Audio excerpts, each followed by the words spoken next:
Ngeri, ngeri, ngeri. 1.000 karyawan lebih di PHK di BFI Finance. Ini lagi krisis atau lagi strategi cerdas untuk masa depan si perusahaan ini? Biasa, untuk efisiensi, yuk kita kupas tuntas yuk. Dan jangan lupa di akhir video bakalan gue bahas dari sisi teknikal analisanya. Halo guys, balik lagi bersama gue Alex dari Kurikulum Saham Indonesia. Di video kali ini kita bakal bedah isu yang cukup panas, yaitu BFI Finance atau kode sahamnya BFIN yang memutuskan mengurangi lebih dari 1.000 karyawan. Kenapa? Dan apa pengaruhnya ke bisnis mereka, termasuk keuangan dan sahamnya? Sebelum mulai, jangan lupa like, share, dan subscribe supaya kalian nggak ketinggalan update seru seputar dunia investasi dan keuangan lainnya. Mari kita mulai dari angka-angka yang bikin heboh.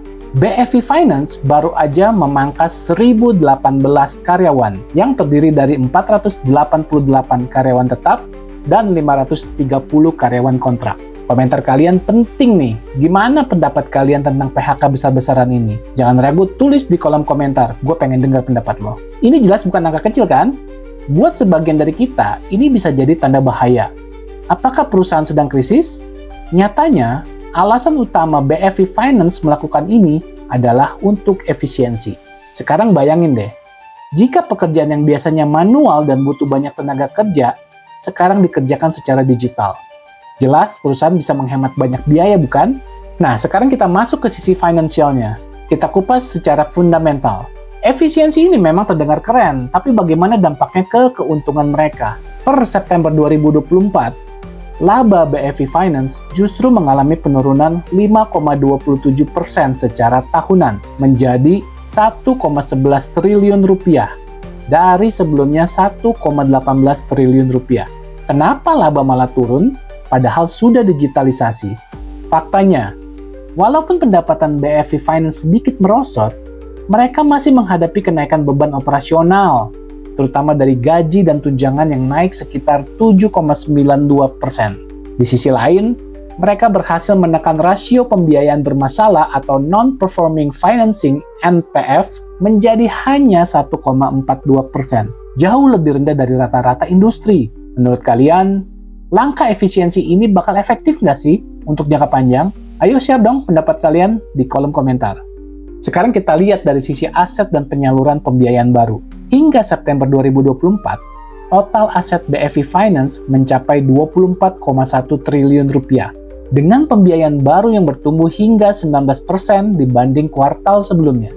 Di tengah ekonomi yang lagi lesu ini, bagaimana bisa mereka tetap optimis? Nah, menurut Direktur Keuangan BFI Finance, Sujono, kemampuan mereka dalam menjaga rasio NPF yang rendah dan gearing ratio yang sehat hanya 1,1 kali dibanding rata-rata industri yang 2,3 kali. Ini menunjukkan ketahanan finansial yang baik. Di tengah banyak tantangan ekonomi, BFI Finance tetap fokus di beberapa sektor utama. Saat ini, pembiayaan mereka didominasi oleh pembiayaan berjaminan kendaraan sebesar 60,3%, pembelian unit kendaraan bekas 15,8%, pembiayaan alat berat 15,1%, dan sisanya adalah pembiayaan berbasis properti serta syariah. Bagaimana menurut kalian? Apakah diversifikasi ini cukup aman untuk menghadapi kondisi ekonomi yang dinamis? Coba komentar dong. Nah, sekarang masuk ke bagian paling menarik, yaitu projection jangka panjang BFI Finance. Perusahaan ini optimis bakal mempertahankan pertumbuhan stabil hingga akhir tahun. Dengan beberapa strategi yang sudah mereka jalankan seperti efisiensi digital dan pengendalian risiko pembiayaan, mereka tuh yakin mampu menghadapi tekanan ekonomi global dan domestik. Selain itu, pada kuartal 3 ini, mereka berhasil menerbitkan obligasi berkelanjutan 6 tahap 1 sebesar 600 miliar rupiah dengan rating AA IDN. Kira-kira investasi di obligasi ini menarik nggak nih buat kalian? Jangan ragu untuk share opini kalian. Nah, sekarang kita ke technical analisa. Let's go!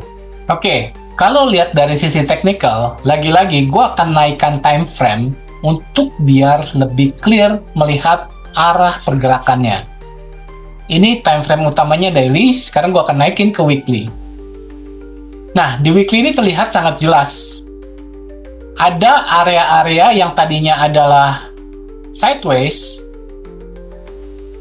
cuma sekarang sudah dia breakdown ke bawah, sudah mulai menjadi downtrend. Kalau mau lebih jelas lagi, gue akan naik lagi ya ke monthly. Nah, di monthly ini jauh lebih jelas. Di sini yang tadinya adalah area sideways, dan low-nya ada di sini. Nah, di peristiwa candle yang ini, sudah terpatahkan dan mulai menjadi downtrend.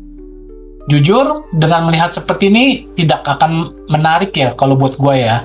Karena kalau gue melihat menggunakan Fibonacci, paling kenaikan dia akan menjadi resisten yang paling berat itu ada di 1160 dan di 1025. 1025 ini kan dia sempat naik, tapi bereaksi dia menurun lagi ya, terkoreksi lagi.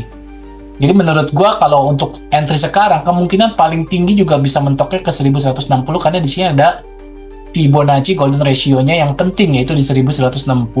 Kemungkinan ketika menyentuh itu dia akan turun koreksi lagi. Nah, kalau seperti ini, di mana gua akan tertarik untuk entry-nya? Jadi gua akan menggunakan Fibonacci lagi. Dari paling yang atas, swing yang paling atas ini, gue akan menyentuh ke paling yang bawah, low yang ada di pernah terjadi di April 2020. Nah, golden ratio-nya itu di Fibonacci 61,8-nya ada di angka Rp725 per lembar. Hingga hari ini video ini dibuat, harga tutupannya adalah Rp930 per lembar. Jadi kalau gue sih akan menunggu ya sampai di angka 725, karena kemungkinan di situ akan bereaksi untuk naik lagi. Dan ingat, ini disclaimer on, keputusan trading, keputusan investasi ada di tangan kalian masing-masing. Gunakan money management dengan bijak, dan selalu disiplin dalam membuat trading plan. Jadi gimana menurut kalian tentang BEV Finance ini? Apakah langkah efisiensi mereka bakal sukses atau malah bisa berdampak negatif ke depannya? Coba dong komentar kalian, dan jangan lupa like, share, dan subscribe buat dukung channel ini supaya terus bisa kasih info seputar investasi, analisa teknikal, dan berita menarik lainnya seputar saham di Indonesia. Terima kasih udah nonton sampai akhir, dan sampai jumpa di video berikutnya.